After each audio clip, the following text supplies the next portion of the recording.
Assalamualaikum warahmatullahi wabarakatuh. Kembali lagi dengan Bu Dinar dalam pelajaran Bahasa Indonesia. Oke, untuk pertemuan kali ini kita akan meneruskan dari teks cerita fantasi setelah kemarin kalian mencatat tentang peta konsep apa yang Bu Dinar sampaikan berdasarkan jenis fantasi, kemudian hakikat, kemudian ada unsur intrinsik, ada ciri umum dari teks cerita fantasi. Nah, kalian juga sudah melakukan atau melaksanakan mengerjakan kuis yang telah diberikan oleh Bu Dinar. Selamat untuk 5 orang yang sudah berhasil mendapat 5 besar peringkat di dalam kuis dan mendapatkan nilai tambahan dari Bu Dinar. Dan untuk yang lainnya jangan berkecil hati karena kita akan ada kuis-kuis di waktu yang lainnya ya. Jadi tetap semangat. Oke, untuk pertemuan kali ini kita akan membahas tentang materi selanjutnya, yaitu tentang struktur dan juga kaidah kebahasaan dari teks cerita fantasi, tentunya masih dengan Bu Dinar. Nah, setelah kalian mempelajari tentang apa itu teks cerita fantasi, kemudian fantasi yang harus kalian kembangkan itu fantasi yang bagaimana, kemudian kalian juga sudah tahu ciri dari teks cerita fantasi itu ada apa saja. Kemudian kalian juga sudah belajar unsur intrinsik atau unsur pembangun dari teks cerita fantasi. Nah, untuk selanjutnya kita akan belajar tentang strukturnya juga ya, agar kalian nantinya dalam menulis sebuah teks cerita fantasi dapat mengerti apa saja yang harus kalian tuliskan. Jadi tidak asal menulis seperti itu ya. Oke. Untuk struktur teks cerita fantasi sebenarnya itu hampir sama dengan struktur dari narasi pada umumnya, karena juga merupakan sebuah cerita atau sebuah narasi, di mana strukturnya ada 3. Yang pertama adalah orientasi, kemudian yang kedua ada komplikasi, dan yang ketiga ada resolusi. Oke, yang pertama ada orientasi. Orientasi itu biasa juga disebut dengan pengenalan dalam cerita. Biasanya ada di paragraf awal dari sebuah teks cerita fantasi. Kemudian selanjutnya ada struktur yang dinamakan komplikasi, di mana komplikasi ini adalah bagian timbul sebuah masalah sampai masalah itu mencapai titik puncaknya gitu ya. Jadi di dalam alur kemarin rangkaian peristiwa masih ingat ya, ada yang pertama pengenalan cerita, kemudian selanjutnya ada permunculan masalah atau masalah-masalah yang mulai timbul atau biasa disebut dengan konflik. Kemudian konflik-konflik itu mencapai klimaksnya atau titik puncak masalah. Nah, itu semua disebut sebagai komplikasi kalau dalam struktur teks cerita fantasi. Kemudian selanjutnya struktur yang ketiga adalah resolusi, di mana resolusi ini adalah struktur bagian penyelesaian masalah hingga masalah itu memiliki jalan keluar atau mendapati jalan keluar dari sebuah permasalahan yang ada.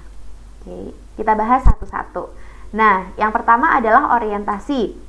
Ketika kalian akan mengembangkan atau ketika kalian akan menganalisis sebuah teks cerita fantasi, bagian orientasi itu bisa kalian analisis atau kalian buat ke dalam 3 jenis. Bisa pilih salah satu ketika kalian akan membuat sebuah orientasi. Yang pertama, orientasi itu bisa dikembangkan dari deskripsi latarnya.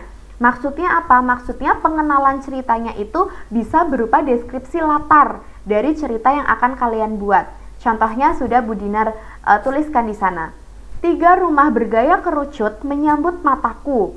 Ketika aku memandanginya satu persatu, ternyata rumah itu memiliki model yang sama. Hanya satu hal yang membedakan ketiga rumah itu, warna pintunya. Setiap pintu mengikuti gradasi warna seperti yang kulihat di custom color laptopku. Nah, di sana bisa dilihat bahwa orientasinya itu dimulai dengan deskripsi latar yang dikembangkan.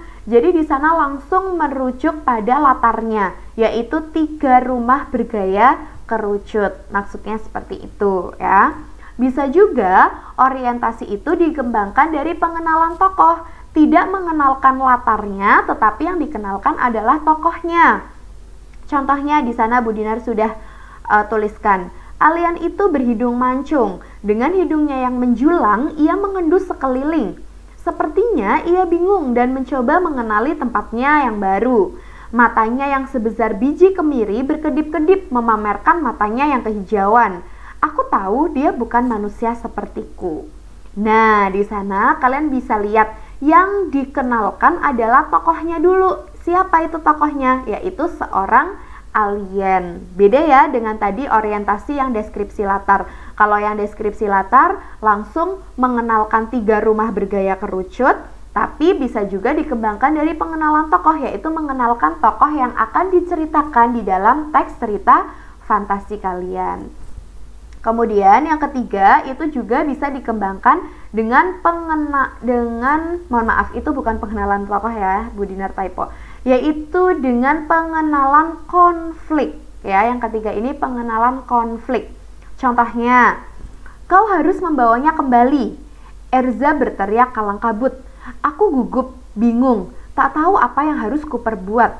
Sedangkan manusia dengan wajah setengah kera itu memandang sekeliling. Manusia purba itu menemukanku ketika aku menelitinya dan tanpa kusadari ia mengikutiku.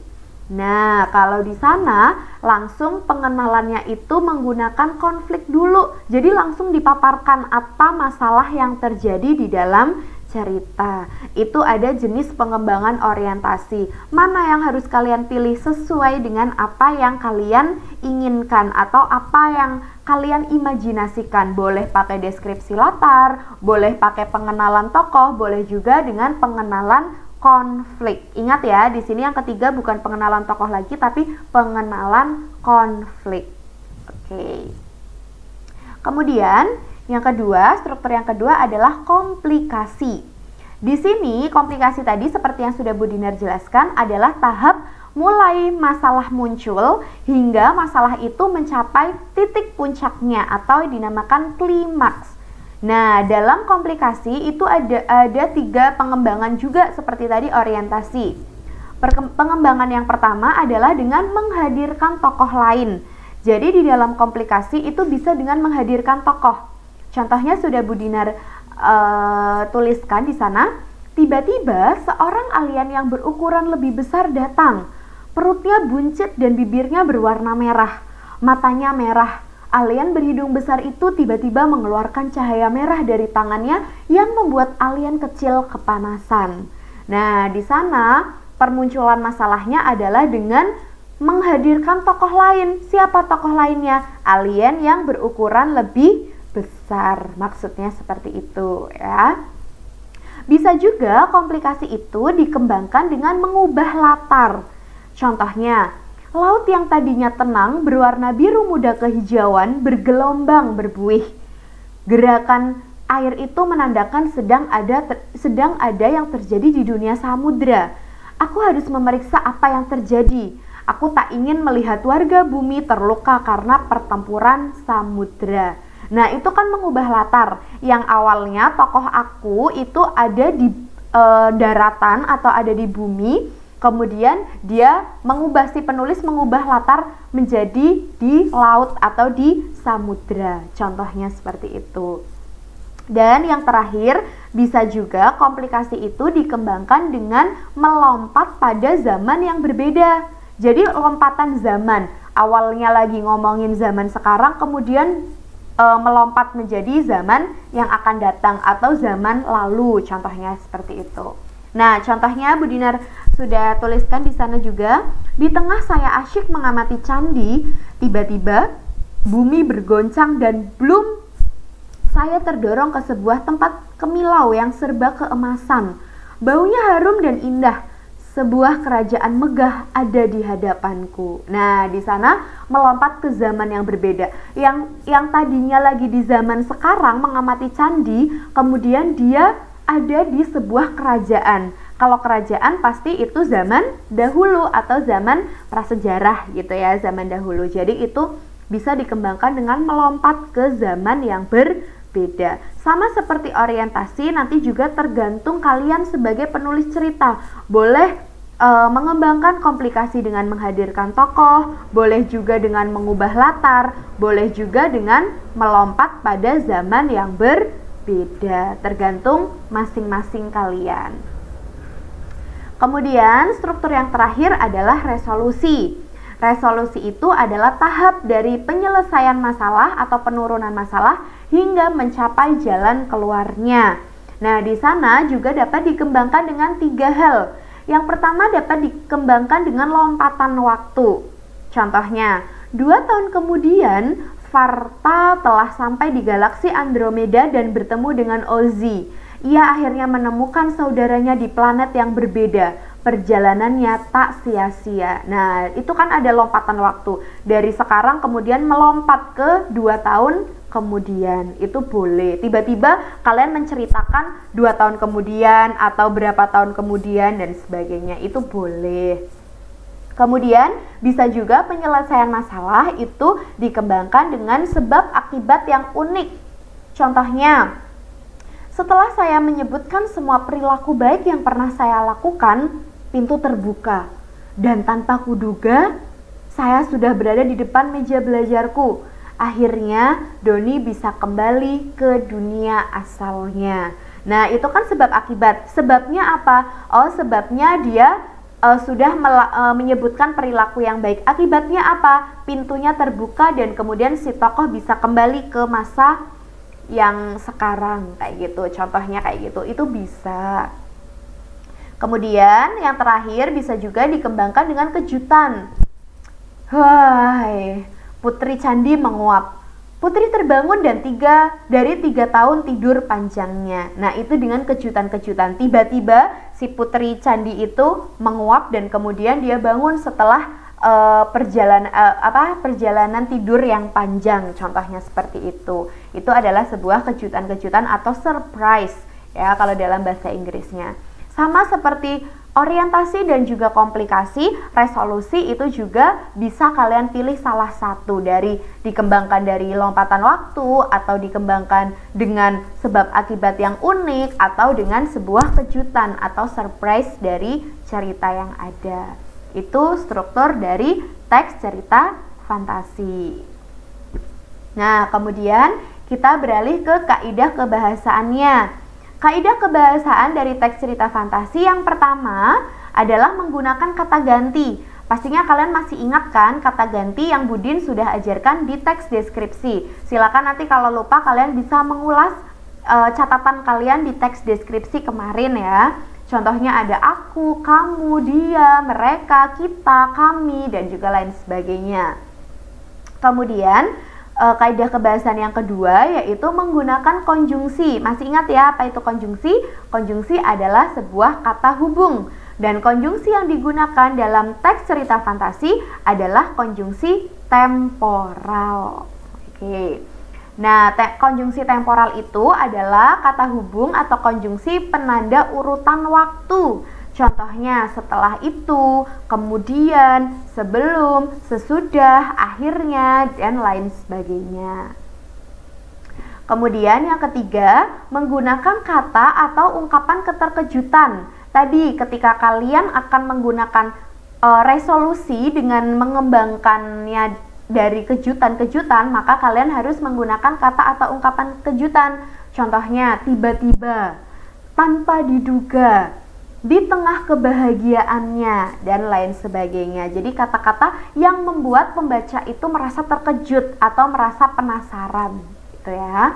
Dan yang terakhir, kalau di dalam sebuah teks cerita fantasi pastinya menggunakan kalimat langsung. Kalau kemarin teks deskripsi semuanya kan menggunakan kalimat tidak langsung atau menggunakan kalimat-kalimat pernyataan.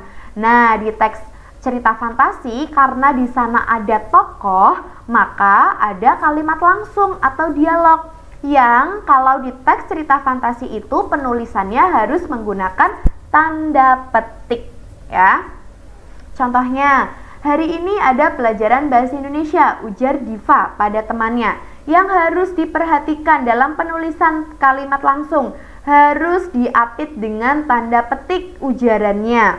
Kemudian kalau ini sebuah pernyataan, maka sebelum petik akhir harus dibubuhi dengan koma.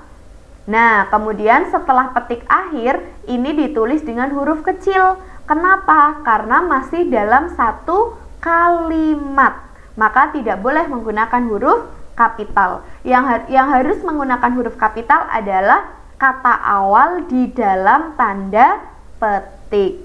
Sama, kalau itu adalah sebuah kata tanya, kalimat tanya, tinggal tanda komanya. Kalau ini kan harusnya kan titik, tapi tidak boleh titik karena kalimatnya belum selesai, maka pakainya koma. Kalau dia adalah kalimat tanya, dia harus menggunakan tanda tanya. Dan tetap sama, setelah petik akhir dilanjutkan dengan kata menggunakan huruf kecil. Karena kalimat tersebut belum selesai atau ini masih dalam satu kalimat yang sama, gitu ya. Dan begitupun dengan kalimat perintah atau kalimat seru. Di sana hanya beda tanda bacanya saja, pakai tanda seru, kemudian petik akhir, dan seterusnya ini masih pakai huruf kecil. Gitu ya, bisa dipahami ya untuk penggunaan kalimat langsung. Itu adalah 4 kaidah kebahasaan dari teks cerita fantasi yang harus kalian gunakan ketika nantinya kalian membuat teks cerita fantasi. Nah, cukup sekian video pembelajaran kita pada pertemuan kali ini tentang struktur dan juga kaidah kebahasaan. Kalian bisa mencatat semua materi yang sudah Bu Dinar jelaskan di buku kalian masing-masing agar nanti kalian mudah dalam belajar ketika akan ulangan harian dan juga untuk memenuhi catatan kalian di mata pelajaran Bahasa Indonesia. Kemudian kalau ada yang masih ingin ditanyakan, silakan tidak usah segan dan tidak usah malu-malu untuk kalian chat di grup daring masing-masing kelas. Karena ketika pembelajaran Bahasa Indonesia, Bu Dinar sangat menunggu antusias kalian atau respons kalian ketika Bu Dinar sudah menerangkan dari video-video pembelajaran. Karena nantinya keaktifan kalian juga akan Bu Dinar nilai sebagai nilai keaktifan di nilai raport dan juga dalam kategori nilai sikap. Jadi silakan tidak usah malu, daripada bingung, langsung saja ditanyakan di grup daring masing-masing kelas. Kalau tidak, bisa kalian tuliskan juga pertanyaannya di kolom komentar di bawah ini ya, dengan menyertakan nama, nomor presensi, dan juga kelas masing-masing. Terima kasih untuk hari ini, sampai bertemu di video-video pembelajaran selanjutnya. Bu Dinar akhiri, mohon maaf apabila ada salah. Wassalamualaikum warahmatullahi wabarakatuh.